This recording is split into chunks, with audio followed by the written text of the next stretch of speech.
Hello and welcome to Every Horror Movie on Netflix, the podcast where we watch and review and discuss every horror movie on Netflix. I am Chris and I am here with Patrick. Yo. And Steven. Hello.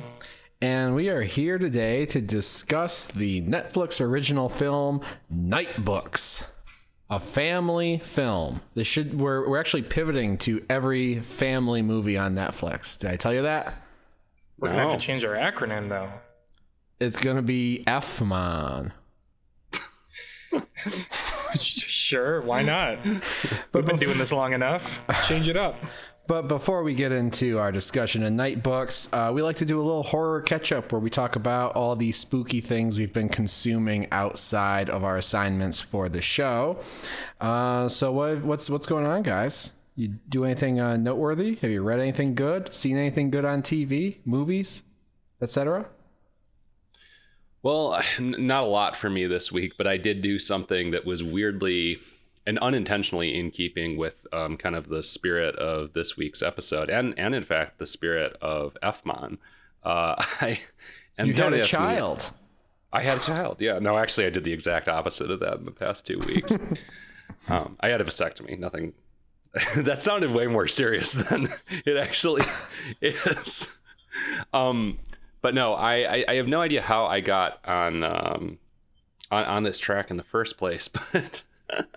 I tracked down a copy of a book that I loved when I was a child called Tales of Terror, and that's spelled Tails.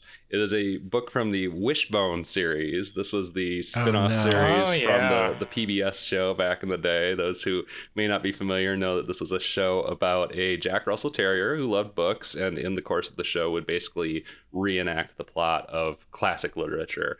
And there was a series of spin-off tie-in novels for kids that were also similarly adaptations starring Wishbone the dog.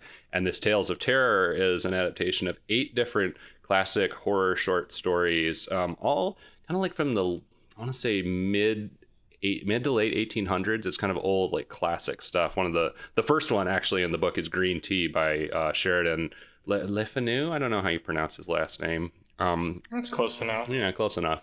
But I remember this shit fucked me up as a child. Like, that story haunted me, and it was the Wishbone version of it, starring a dog in the lead role.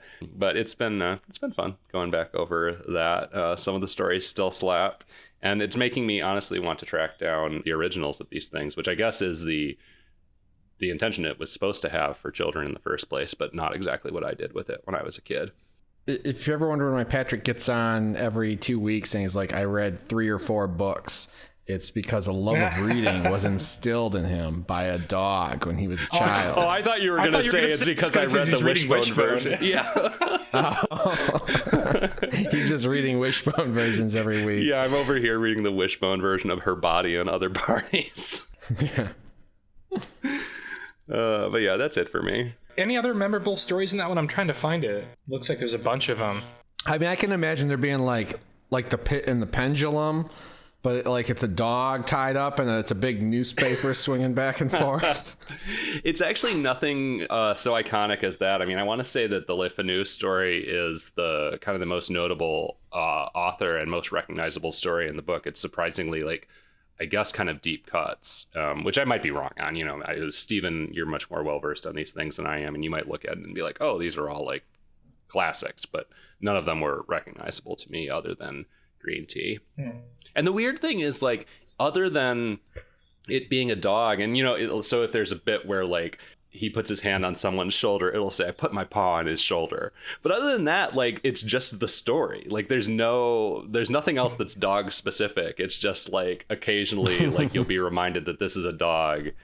There's not he's looking for a bone in the haunted house or something. It's just the story, except every so often you're reminded, the protagonist is a Jack Russell Terrier. If he was looking for a bone, that could still be kind of creepy though. It could. Yeah, speaking of reading, I mentioned on the last episode that I was kind of in the thick of a couple of books. Haven't made a lot of progress. It's been a busy couple of weeks, but one of our listeners did reach out and expressed interest in us, maybe doing some kind of book club or something. Seems like a lot of work, but if we could get somebody else on board to help shepherd that into fruition, I don't know. Could happen. Could be interesting. But that's all I got. I haven't really watched anything horror related. Just a lot of HBO, a lot of television, a lot of light comedy. What about you, Christopher? I have not watched much, except I did watch most of the last episode of The Last Drive-In. So Joe Bob Briggs introduced me to Slaughterhouse, a slasher film. The Slaughterhouse trappings were slightly interesting. I don't know if either of you have seen this movie. I just know the poster. I think they had a couple versions of it at Motor City Nightmares, and I meant to look it up and see what it was. Poster's very generic. It kind of looks like the Maniac poster. Yeah, it's like Maniac except full body. Yeah. Not a great film. Sort of interesting to me because it was sort of adjacent to the concept of farming and commercial farming, and the opening credits of the movie are actually set to images of hog slaughter. I thought I was watching Earthlings for a minute. I thought Joaquin was going to start talking to me for a minute, but that didn't happen. But it held my attention more or less, and then he put on Tenebrae by Dario Argento. And I thought that was very interesting. I was too sleepy though. I said, this looks like too good of a movie to watch this sleepy, so I'm going to come back to this. But Dario Argento is kind of a blind spot for me. I really haven't seen much of his stuff, so I'm a fake horror fan. So I've only seen a handful, and they varied from great to absolutely terrible that you can't take your eyes off it. I mean, if nothing else, the man knows how to move a camera. He's got a lot of tricks up his sleeve. Whether or not he knows how to move the camera, he certainly moves the camera. He certainly knows how to grab your attention with it. Chris, you've seen Suspiria, right? No, I haven't. Oh, you haven't? Big fan. Okay. No. Wow. Okay. This Tenebrae has like a 2-minute shot where the camera's just kind of aimlessly going around the outside of a building, like extreme close-ups on the building wall, like peeking through the windows on occasion at great length. So certainly a mover, that one. I can't wait to see what he does next.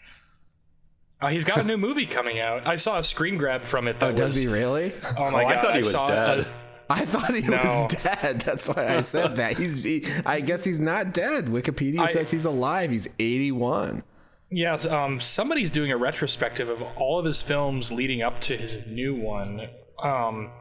I'll have to find it later and show you guys, but I saw a subtitled screen grab that was fucking hilarious because he's been known to become increasingly out of touch, and he's one of those directors where like his new films kind of make you wonder if he was ever the kind of mad genius we thought he was in the first place. Anyway, I'm curious to hear how that's received. It sounds more like a Glenn Danzig movie than a classic Argento. Well, our movie for today is Nightbooks, and this is directed by the guy who did Brightburn, actually. I think he's only made those 2 films, though. I was going to say, why is that notable? David Yarovesky. I don't know, just because I always like to see, these movies pop up on Netflix, and you're always like, who made this? And that turns out to like be someone who made something else that got like a larger theatrical release, and I always find that interesting. Like when our friend who did At the Devil's Door ended up doing The Prodigy, which I saw in the theater. That's kind of cool for me. I don't know. But yeah, it's not really relevant, although, both star children, I suppose. I don't know. Did you see Brightburn? I didn't see Brightburn. I heard it was not great. No. Isn't it like Evil Child Superman sort of is the premise? Yeah, that's about all I know of it, and I think that may be all it is. The trailer looked terrible, and also I feel like I saw the whole movie because I saw the trailer. Like the trailer just kind of showed me everything. I was like, oh, okay, I got it. It's cool. Hate it when that happens. Anyway, and it's based on a book, a child's book by J.A. White, who I guess making creepy kids books is his bread and butter.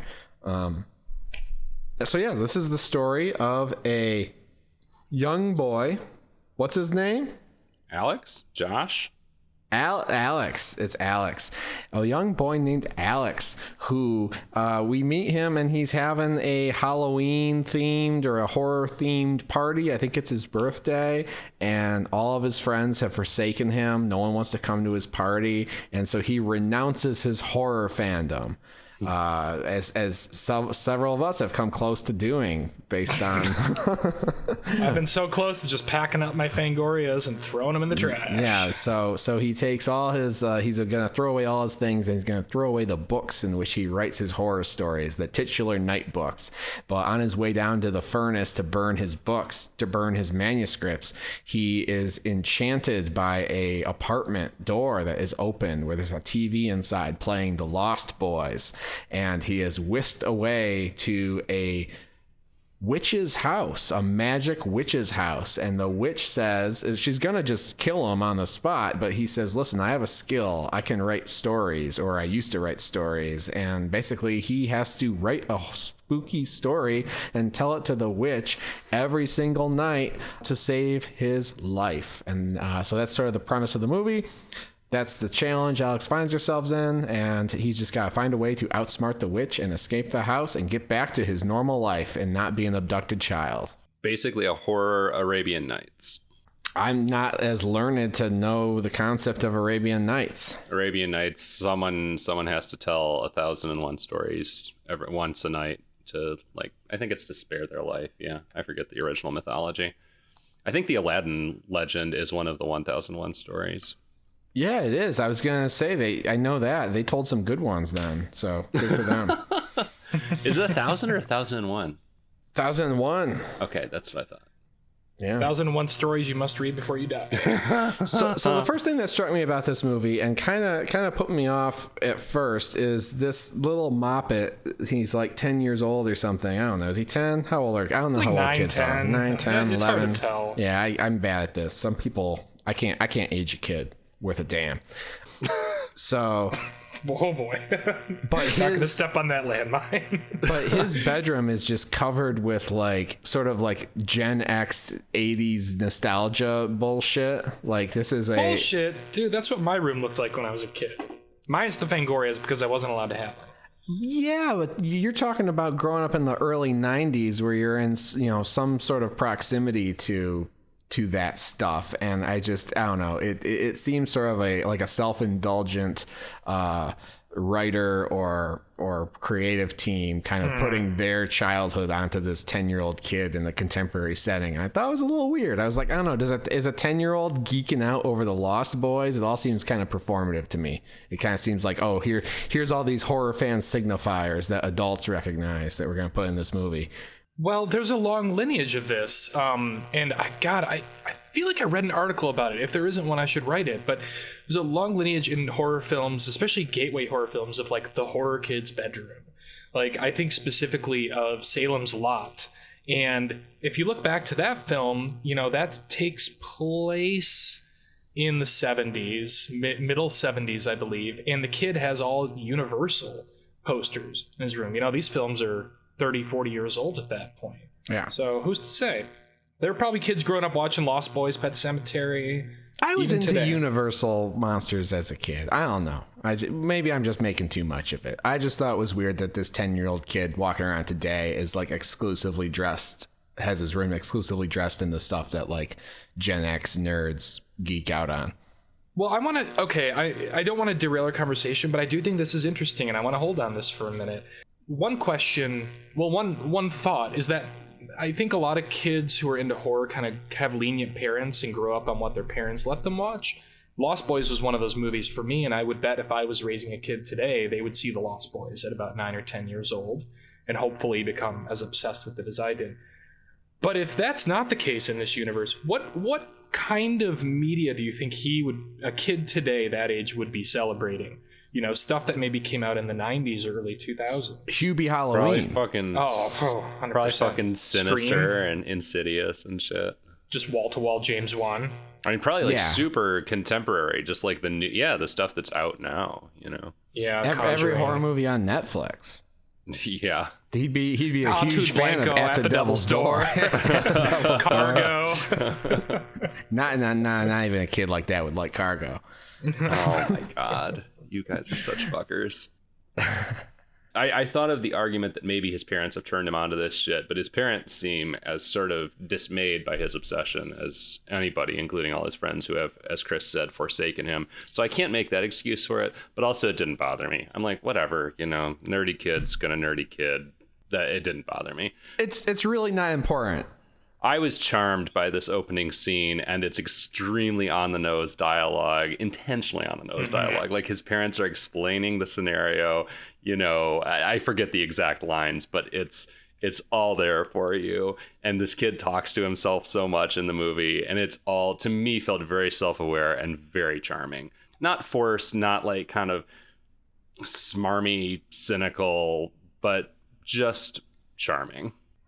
I was not charmed by it. I would like to be charmed by that scenario. It also reminded me a lot of the wraparound. It was kind of like the reverse of the wraparound for Creepshow. With the kid whose parents make him throw away all of his horror shit. Yeah. And he gets revenge on them. I kind of like that a little better. It's got a little edge to it.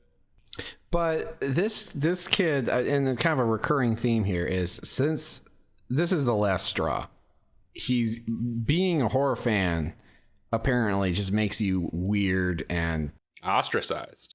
Yeah, so he has like an existential crisis where he's like, I'm weird and I'm defective, and I guess things that are relatable to children, and this is a family movie, so it's kind of a universal theme. I think you see that a lot in kids movies. I've lived that. In fact, it's 100 times over. It's hard for me to think of like a family/children's movie where the protagonist doesn't think there's something fundamentally wrong with them, has a major self-esteem issue. I mean, I still think there's something fundamentally wrong with me, and I have a major self-esteem issue, and I'm 33 fucking years old, so yeah, it's been relatable for a long time. Yeah, I'm gonna go. You know what? Actually, I'm logging off this episode. I'm gonna go burn all my. Actually, I don't collect physical media, so I have nothing to burn. This is perfect. It's so easy to make a new start. Yeah, you just gotta set up a new profile on Netflix and start watching romantic comedies. No one will ever know. The algorithm won't know. So in the witch's apartment, right? Do we want to jump back to that? Well, I mean, we meet the witch, and the witch is played by Motor City Comic Con no-show Kristen Ritter, iconic queen. Our queen who's too good for us to show her face at the Suburban Collection Showplace in Novi, Michigan. When we're there, you get so upset about who does and doesn't show up at Motor City Comic Con in Novi, Michigan. Yeah, I'm still mad at Margot Kidder. Oh, yeah. Why don't you tweet her then? She died. Wasn't it like the day before we went to Comic Con? It was soon. It was like 2 days before they had her booth set up, and it became like a little makeshift shrine and everything. It was pretty sad. I didn't know that. Yeah, it was pretty sad. Friend of the show, Bill Reiser, took a picture of me in costume as Hawkeye and Chris in costume as the Lizard from Spider-Man, taking a knee in front of Margot Kidder's booth. That was the vibe that day. Sure, she would have loved it. Oh, yeah. Anyway, but yeah, Kristen Ritter, she's our witch, Natasha. And what is there to say about her? She has lots of hair colors, extremely flamboyant outfits. I admired the outfits. I was like, how did they put that many fucking sequins on that thing? Right, she's got sequins and beads. I mean, she looks like a candy store, wrapped in black. Very colorful witch, yeah, which I kind of appreciated, actually. I mean, so often you fall back on the witches in black robes or dingy colors or whatever, and this is a glam ass witch. She's a hot witch, and you don't really see hot witches a lot in cinema. I wasn't necessarily saying she was hot, but I'm saying you're not going to disagree. I'm not going to no, I'm not going to argue. No. I'm saying when you see a hot witch, they usually turn out to be in disguise, or they've entranced you or something, and it turns out they're actually a withered old crone. That's true. So I'm glad that didn't happen in this movie. Spoiler. But I'm always looking for a goth GF, and for 80 minutes, Natasha was my goth GF, and I kind of ended up rooting for her more than the kids, and I don't know if that was what I was supposed to feel. Oh wow. She's such an asshole, though. She's so cruel to them.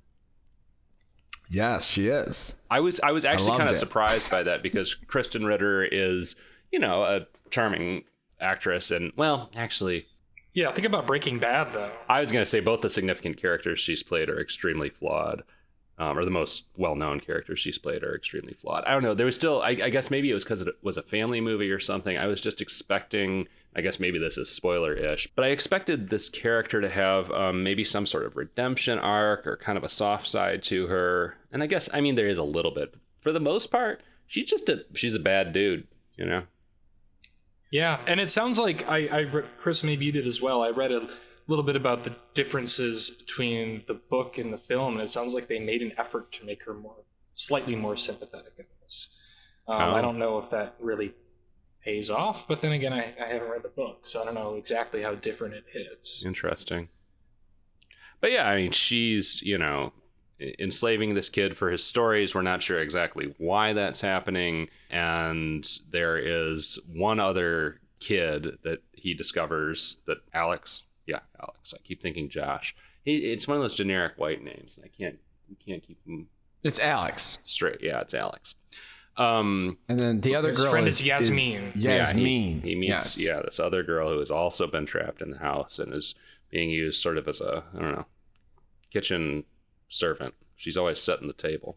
Yeah, she's like house cleaning and cooking. Yeah. She's a maid. She's just general staffer.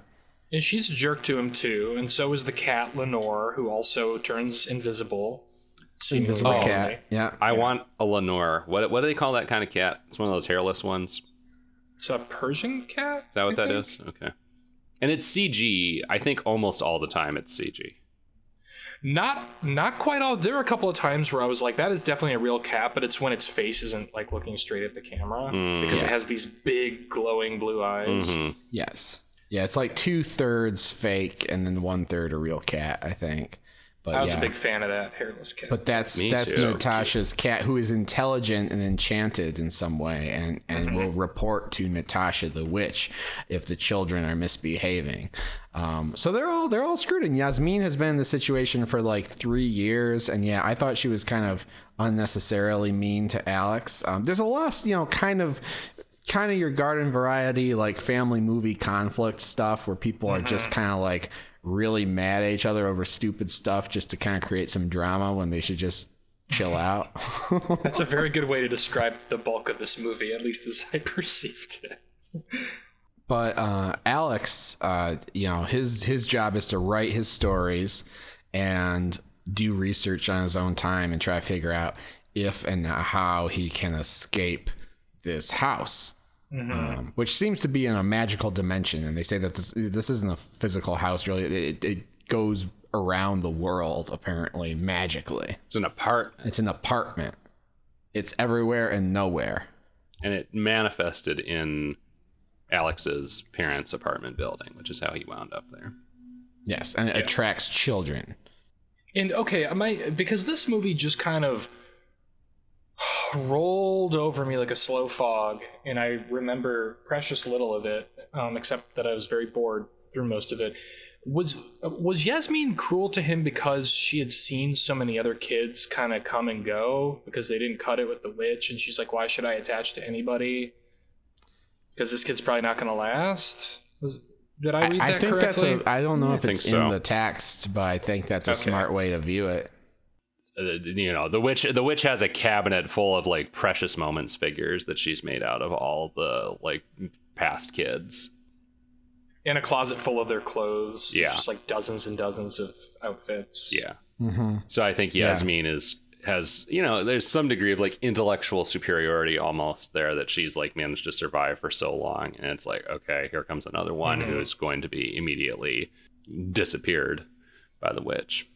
And also, Alex doesn't really know how things work here. He screws up, from time to time. Oh, we said we were going to have a PG conversation about this. But we've just been too late for that. Yeah, all right. Well, PG from here on out, okay? Let's clean it up. We have kids watching. No. Heck yes. Fuck no. Gosh, golly. Guys. Gosh darn it. All right. Anyway, I mean, Alex he says hell a couple times in this. He's edgy. He's not your typical 10-year-old. I want to, you know what? I'm glad that you brought up the PG thing, because I think this is important to discuss with this film. This film is rated PG.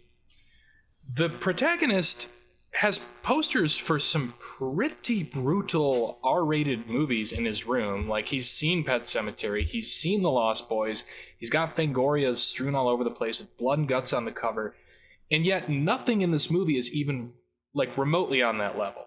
And the ending maybe in is a couple, pretty intense. In the end, okay, I'll give you that in the end, and there are a couple delightful moments in that too. But this is my problem with what people call gateway horrors, like, and I think this movie kind of shoots itself in the foot in the beginning a little bit, at least for me, in that, like, I think like true gateway horror is like not intended to get kids into horror, but it's horror that's like PG-13 and that a kid might see, and it's not going to be quite as scary as an R-rated film. You know what I mean? Like Beetlejuice or, you know, Nightmare Before Christmas or something like that. Those are both PG movies. Really? Yeah. Oh, well, Beetlejuice Your point is pretty invalid, sir. Well, it's not so much about the ratings, I guess the content. I mean, Beetlejuice is pretty raunchy. We can agree on that. I mean, there are strippers in it, and some other kind of lewd bits in there as well. And I don't know. I just think this movie feels a little bit contrived. It's like, if a kid's going to get into horror, they're not going to get into it because of a movie that's genetically engineered to try and get them into horror.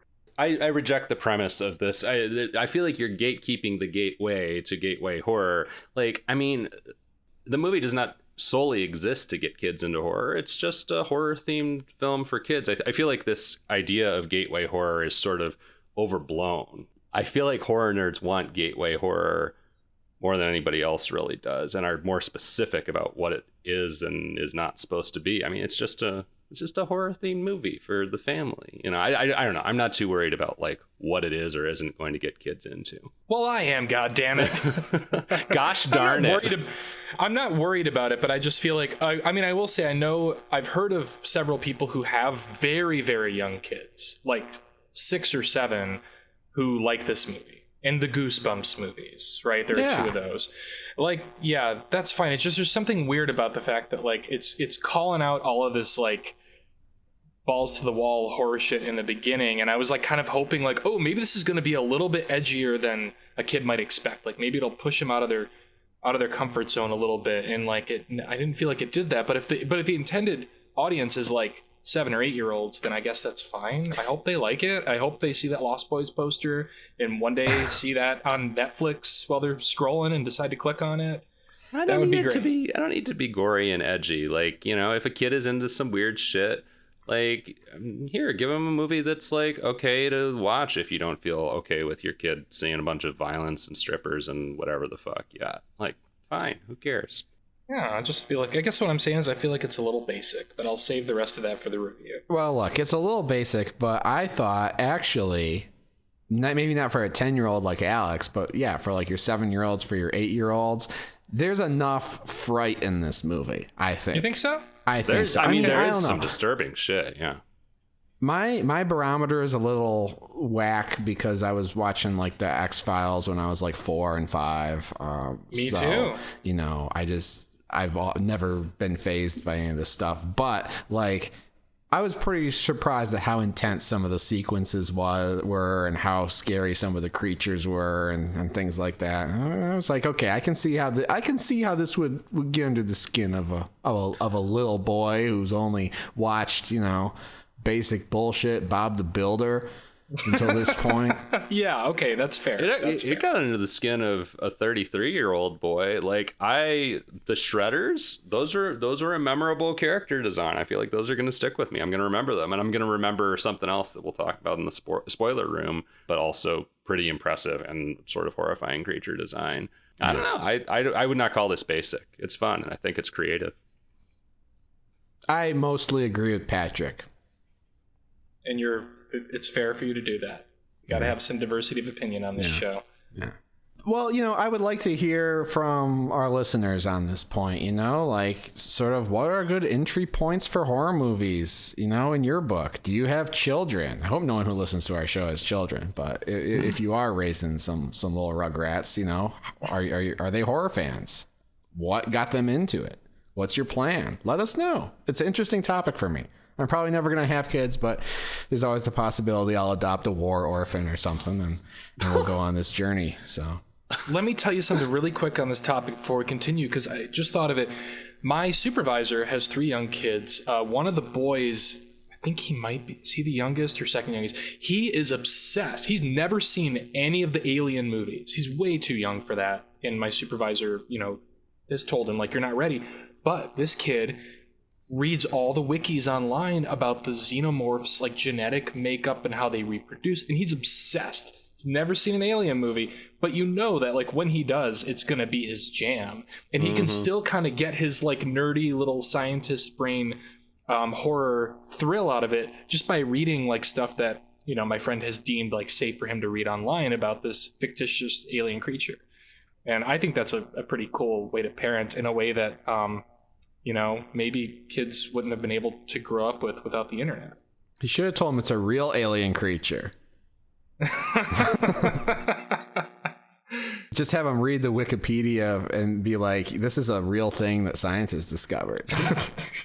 I think that'd be worse than just showing him the goddamn movie. But you know what? Here's the other thing, though, about this in terms of, kids watching. It's based on a book, and it's based on a children's book that's probably in their school libraries and stuff like that. And so that's like an inroad. There's probably a lot of people coming into this movie because they read the book. That's a good point. So your kids are going to ask you to watch Nightbooks, whether you like it or not. They are. Okay.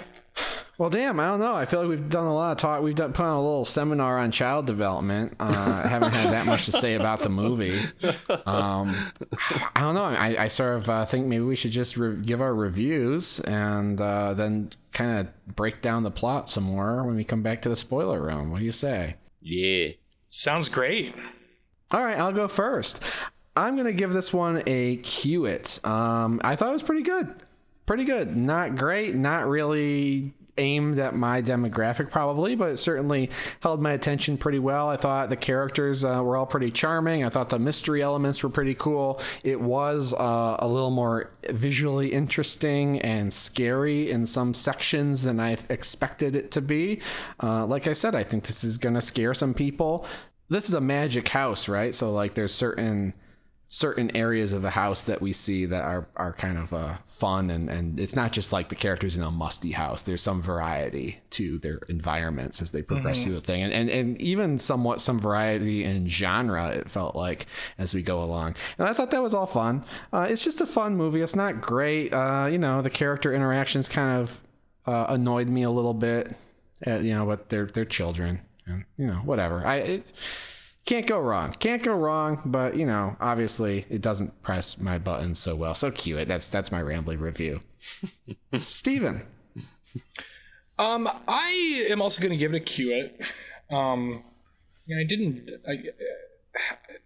I didn't dislike this movie, but like once I got like 10 to 15 minutes into it, I realized like, oh, I've definitely got to see this through a different lens. This is not quite what I thought it was going to be, and that's fine.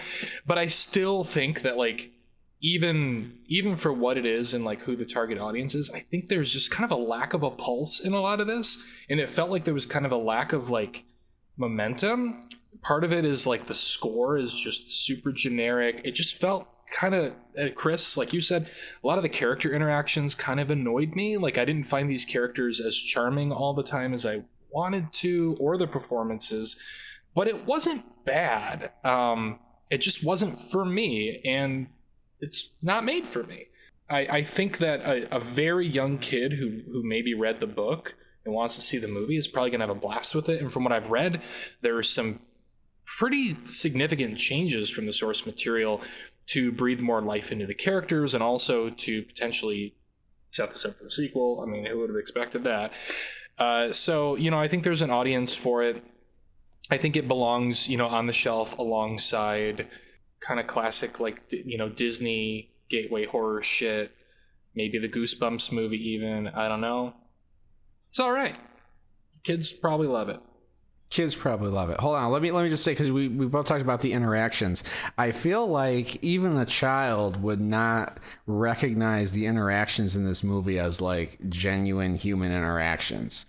whether it be the witch and her sort of arbitrary discipline and the way that she scolds the kid about stuff and nitpicks his stories, or whether it be the other friend who's just kind of aggro for no reason.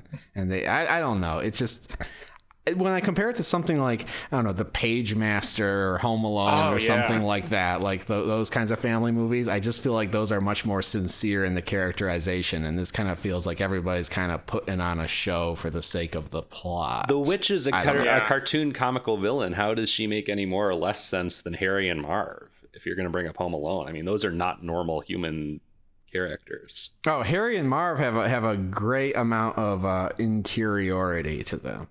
Wow. Okay. But Patrick, your review. We need a. I want a mini-sode on that. Oh, I could talk all day about the characterization. Every character in Home Alone has multiple levels. Yeah, I know. Anyway. Wow. Patrick. Okay.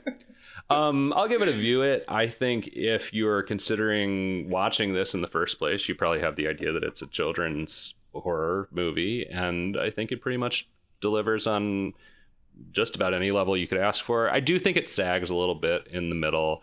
It loses a little bit of steam. It could probably be 10 or 15 minutes shorter than it is. But I was really, really charmed by the young lead's performance, the kid who plays Alex. It's the dialogue, the material he's given to work with vibrates on a very specific kind of weird level that is, you know, sort of elevated reality. Like I said, he does talk to himself a lot, but again, it's self-aware and it's done in a very charming kind of way that makes sense. Loved Kristen Ritter. I loved her super over-the-top campy performance and was not looking for it to be connected to human reality. And I just like the visual language of this film too. I mean, I like the atmosphere that's created in the apartment where we hang out for most of the movie. I liked the kind of unique visual look of whenever Alex tells a story, which we haven't even really gotten into, but those were staged in a really cool and distinctive way. And by the time we get to the climax, that also gets into some very unique visual stuff that I feel like is going to stick with me. So it was fun. It was charming, and I would recommend it. All right. Well, listener, if you are out of Nightbooks to read and you need some more content to read, you could go on our social media. We're at AmonCast on Instagram. We're at AmonCast on Facebook, and we're at AmonCast on Twitter. So find us there. We like to hear from you. Like I said, you know, let us know what you think the kids should be watching if they're into horror. You can also go to our website, everyhorrormovieonnetflix.com. It's broken now, but it won't be forever, so maybe not by the time you hear this. We have some things there, like a list of ratings for the things that we've watched. We have a store where you can buy a Every Horror Movie on Netflix t-shirt. And, you know, remember to like us and review us and give us 5-star ratings on your podcast provider of choice. It helps people find the show. All right. I think that's all we got to tell you before we go over to the spoiler library, the skyscraper height repository of spoilers in this old house. Take that 100-story spiral staircase down there, or up there. We will see you soon, and we will spoil everything.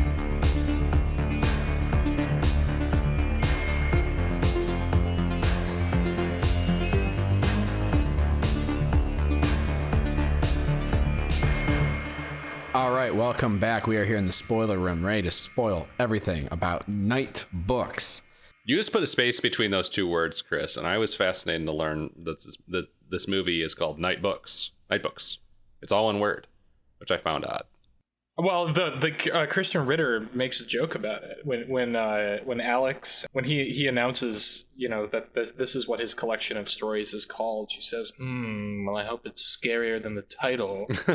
She's so hot, but also I think that's a great name for a book. I like if I were 10 and I just wrote scary stories into a little journal and I was like, these are my night books. That's so cool, man. Well, and sorry, I guess this is already derailing wherever you were going, Chris, but Natasha, Kristen Ritter's character, talk about gatekeeping, just is like constantly criticizing every element of every story Alex tells. And she's like, well, werewolves aren't actually like that, you idiot, which is kind of funny because it's like, okay, she's a witch, so she knows about these things. It was a funny bit. I like that element of their relationship, that she's just always degrading whatever story he's telling her. Yeah, there's always a detail, there's, you know, a potion or whatever, and she's like, well, everyone knows that, you know, this and this doesn't do that. Yeah. And I don't know, it's all right. I thought she could have gone a little more over the top personally, but I enjoyed her performance. Well, listen, there's a method to her madness, and there are spoilers in this movie. I would say 90% of them are telegraphed an hour in advance. I don't know. Maybe I'm just smarter than you two, but I did guess one of the key twists rather early on, and then kind of forgot about it. Yeah. So I was sort of surprised and knew when it did come up because I had forgotten that I had guessed it, but I did guess it early. Well, the main twist is that Natasha, Kristen Ritter, the witch, is actually a former child who she's a prisoner herself. I mean, aren't we all? She didn't come out of the womb like that.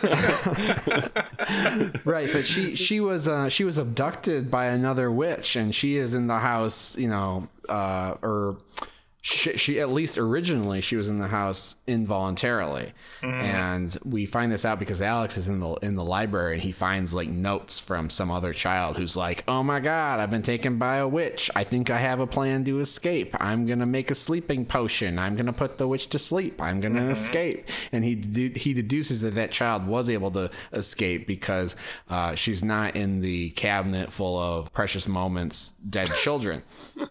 But then it's no surprise to anyone who's literate in media that it's actually the Natasha. And so basically what we have here is, and then I think one of the Netflix descriptions says that this is a retelling of Hansel and Gretel, which may be a stretch, but it does kind of turn into that in the last, the third or whatever of it. I mean, that's Hansel a spoiler. and Gretel what the lore. fuck? Why do they have that in the description? Yeah.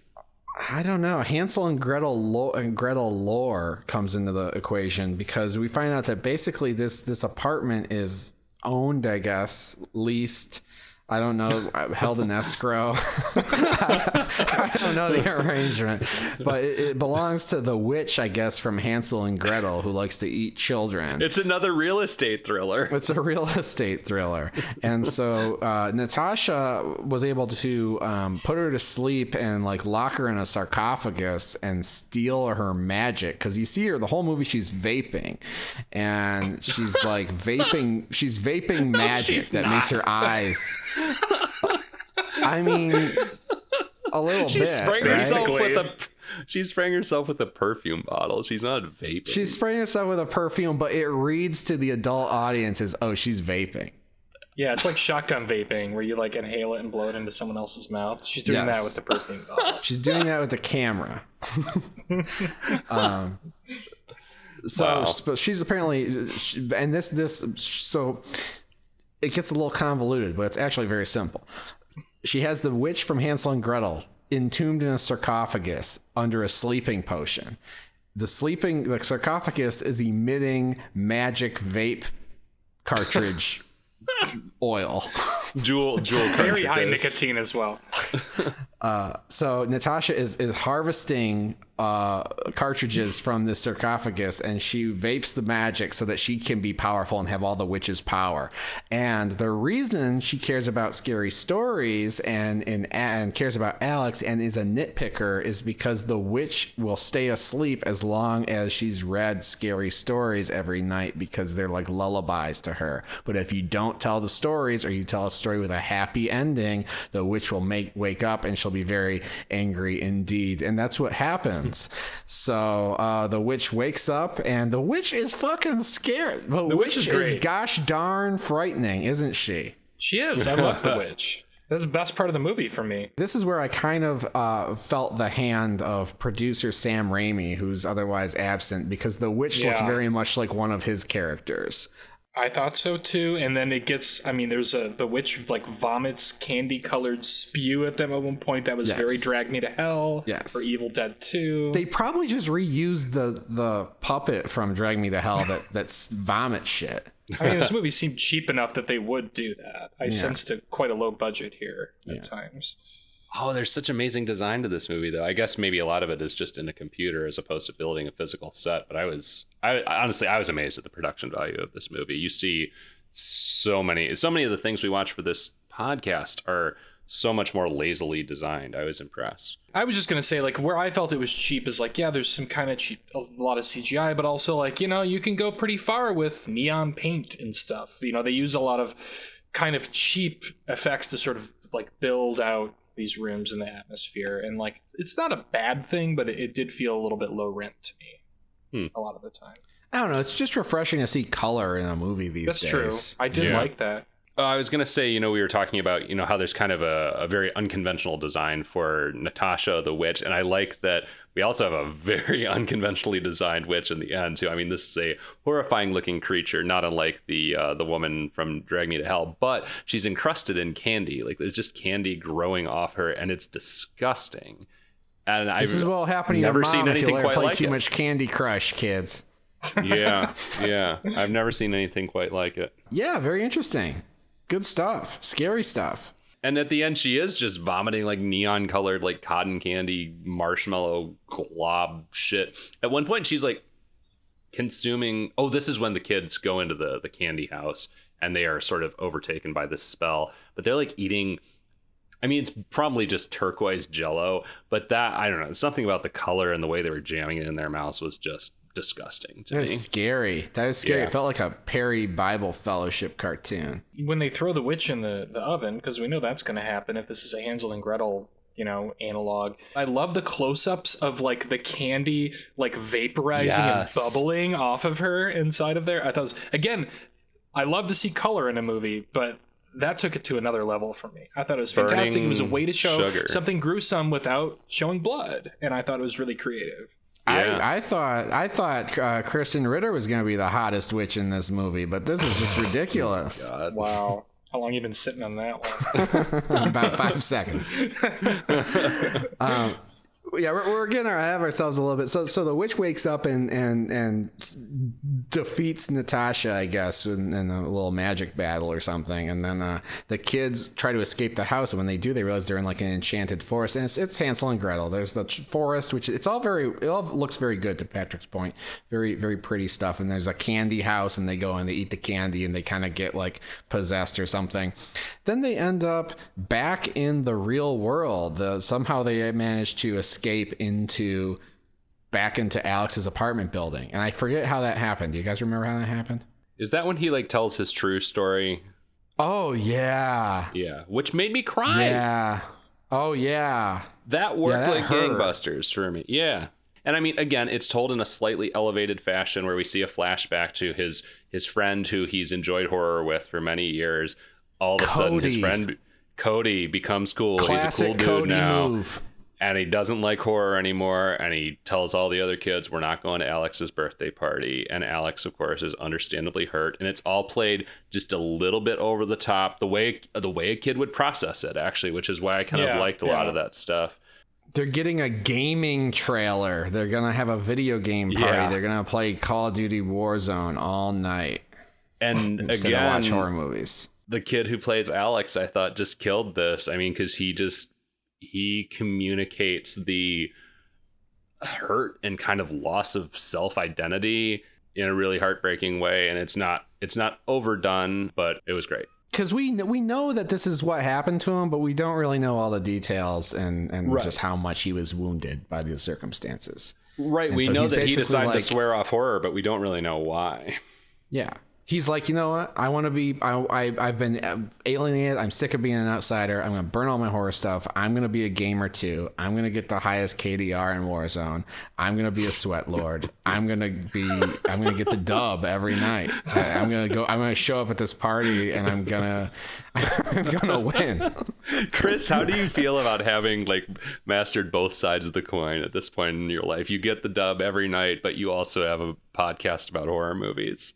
There is no better feeling, and I gotta combine the two at some point in my life, and just, I don't know, be a gamer streamer who just talks about horror movies. But look, I got a dub right before I got on here. They're talking to a Victor. 120 people on the server. I'm the best. You're the two coolest kinds of man. Yeah, I am. Horror movie nerd and gaming king. Yeah. Anyway. All good stuff. You also always get a dub when you pull up a foreign movie on Netflix. That's another dimension to you. I do always get the dub. Okay, that was sick. Damn it. But anyways, by telling his truth and his actual horrible story from his real life experience, he's able to get back to his real world. But guess what? The witch has followed him. And not the hot witch, the evil witch. And so he says, Trump and this is energy. very symbolic. This is very symbolic because they lure her down to the furnace where he was going to burn his Nightbooks, which I have a whole headcanon for how this worked out, because I was like, why is a 10-year-old, why does he go down into like the boiler room of his apartment building and fuck around with the furnace? Like, why is this even in his like inventory of things he can do? But I decided that his dad's probably like heating and cooling technician or like an engineer or one of those like science dads you read about on Reddit who's like, it's important to me that my son understand a machine, right? And he took him down there one day and said, this is important. This is the heart and soul of our building. This is what keeps us alive in the wintertime. And Alex remembered. So that's why Jack he's Torrance able to did that in the Shining novel, actually. Perfect. The whole thing builds up to the furnace exploding and destroying the building. Every good father should do that sort of thing. So they go down there and he lures the witch in. And I forget Hansel and Gretel. What in the actual Hansel and Gretel story, how do they get her in the oven? They trick her somehow. They It get it done. seems like they should have to be pretty stupid to put herself in that position, but she's pretty stupid in this movie. He's like, he basically does what they do in Misery, right? And I actually thought about Misery a couple times during this movie because it's the same scenario. But he basically is like, oh, I'm reading the story, and wouldn't you like to know how it ends? Oh, well, you don't get to, and like throws it into the fire, and the witch, just like Kathy Bates, is like, no, and has to go after it. And so they slam the door and they burn her in the furnace, and it's one of the most horrifying guy burned in a furnace moments I've ever seen in a movie. It's pretty good. It's pretty gnarly. I like Stephen referenced this already, but I like those close-ups of sugar burning, and it's interesting too because you're not necessarily seeing her skin or her face or anything. It's just close-ups of colored sugar burning, and it's almost, there's a little art school vibe there. It's just this montage that gives you the exact feeling and horror and intrigue, memorable visual that you need to understand what's going on. Yeah, you hardly see like the witch actually being burned. There are a couple of quick shots of it, but yeah, it's really well edited to convey the effect without showing it, because it's a PG movie. Yeah. And again, I would say that's kind of one of those things where it's like one of the gnarly things about the movie, like, yeah, there's not like gore or necessarily kind of like traditional horror shit in here, but that's pretty memorable and it's pretty gnarly. I'm imagining everything that happened behind the scenes to keep this at a PG rating. The arguments between the director and the studio and the MPAA. They said you got to cut 5 seconds off the witch boiling in the furnace, or we're giving it a PG-13. And he said, "Okay, I'll do it." But then he didn't do it. He just resubmit the same movie, and they gave it a PG. That's probably what happens. Yeah, classic. He just added 5 seconds of himself like burning some marshmallows instead. Yeah. Good stuff. And then there's some falling action, which I don't really remember. I mean, we know that the girl who he's been hanging out with, Yasmin, has like been away from her family for 3 years, and now she's going to be reunited with her family, and somehow they're not going to arrest Alex's parents for abducting her 3 years ago. And then Alex goes back to writing his stories, of course. What am I forgetting? Is there anything else with Alex that happens? Yasmin seems to have moved in with Alex and his family, I think, right? At the end. Or at least they continue to be friends. She continues to be a presence in his life. Yeah, it was a little unclear what happened there. And then we get a little tease of Kristen Ritter coming back. She's not dead. There's going to be a sequel. She's one of those Freddy things. It's the Freddy car again. Can't just let the movie end. I think she'll be a hero if they make another one. It's so unclear. That was a very weird scene to me, and maybe my least favorite thing in the movie, because they show the little Precious Moments figures of all the other kids that she imprisoned, killed, whatever, starting to like crack and move, like they're coming back to life, which I guess means her enchantment is fading. But then you also see her hand and she cackles in a very evil way. And those two ideas were very conflicting to me, and I honestly wasn't really sure what the intention was there other than to just be like, hey, loser, don't you want to see some more of what happens next? Here's some vague ideas. It was like, I do. It was like don't the call worst. me a loser. I do. It was like the worst of the Marvel post-credit scenes to me, where they're just like, let's throw him a bone. Let's make him try and figure this one out. We'll figure out what the fuck we're doing with it later, you know? That's why I lean over to Patrick at the end of the Marvel movie. I'm like, what was that? He's like, oh, that was, don't you remember that guy from Iron Man 2? I'm like, I fucking don't. or I'm like, what's that? He's like, that's a scroll. And I'm supposed to be like, oh, okay. I got it. This is like today when Chris G-chatted me and was like, is it canon that Superman can create like a little aura around people when he flies them into space? And I was like, no, that's just some shit that one of the Superman movies made up. They also said he could telepathically lobotomize people, which is not canon either. I wonder if Brightburn can do any of these things. We need Brightburn v Superman, Dawn of Aaron Tarajewski, or whatever his name is. What's the director's name? I don't know. I closed that Darren tab. Aronofsky. That's his name. Chris is done with this movie. I'm done. Yeah. I mean, is there anything else to say? I mean, I want to explicitly give a shout out to the greenhouse section, which we've alluded to a lot. But that's kind of the more visually unique section where they go into where the witch grows all her magical plants and it's all green and they have to wear like thermal goggles to see around. And then there's these little spider things that they have some I would call it slapstick horror with those things. And that's all fun.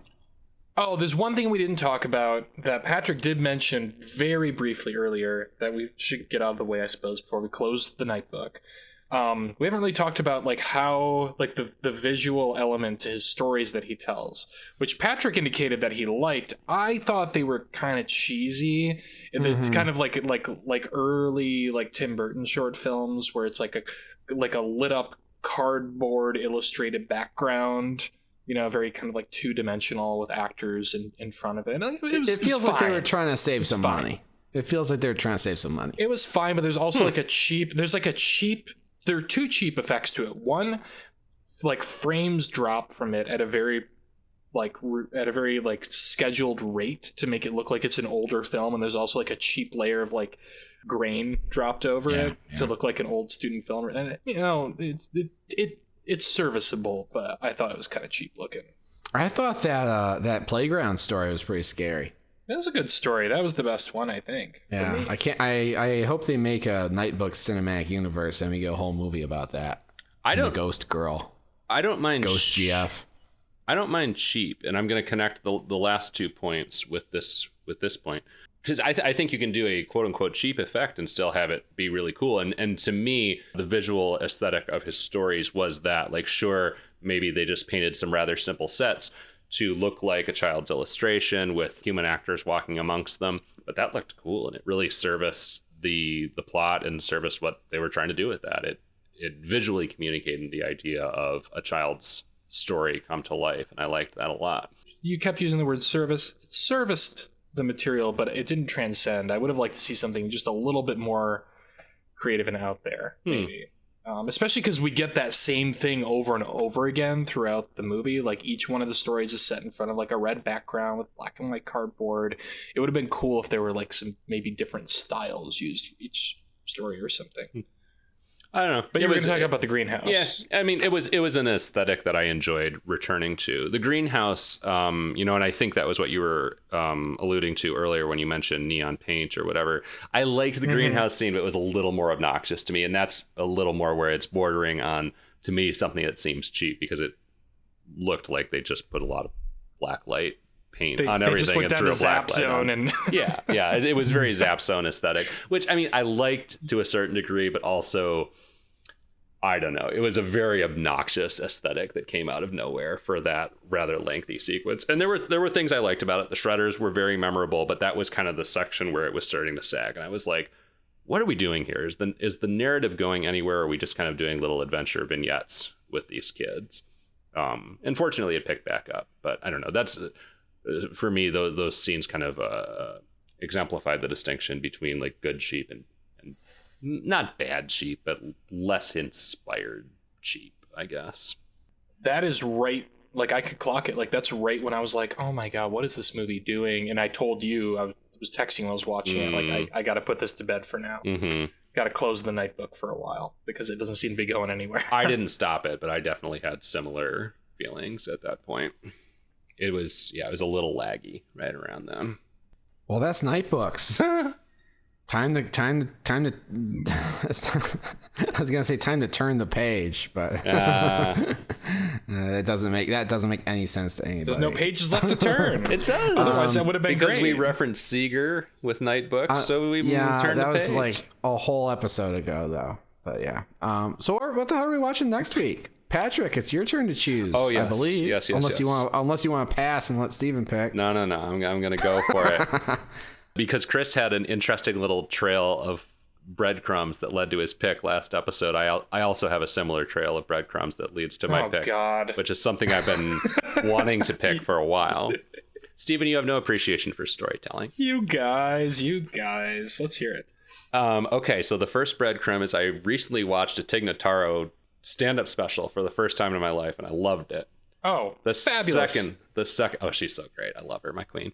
The second breadcrumb. Oh, I know where we're going. The second breadcrumb is this film recently received a very special honor from the Oscars. The third. I'm so fucking happy.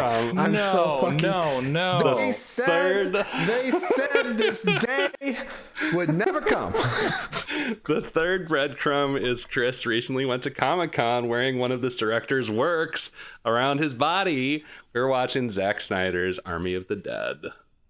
You're welcome. Dude, I'm fine with it. I already watched half of it. It was. Oh, did you? It was okay. Yeah, I was curious. No spoilers. It's all right. Spoilers. I didn't say I was going to spoil it. I'm very curious. The first half was all right. I might even watch. Wait, which Dead movie did he do back in the day that like made his career? Dawn of the Dead. Never seen that. Never seen that. It's good. It's good. Oh wow. Okay. Mm-hmm. I mean, I don't know how well it holds up, but I loved it when it came out. Like, I mean, regular listeners have probably gathered. I hate Zack Snyder with a fiery fucking passion. Fuck that guy. But He's been through curious enough. about this movie. Why you gotta diss him on our show? Listen. His personal struggles, which are terrible, awful, and tragic, have nothing to do with his shitty-ass creative output, at least what I've seen of it. That's all I have to say. God bless. All right.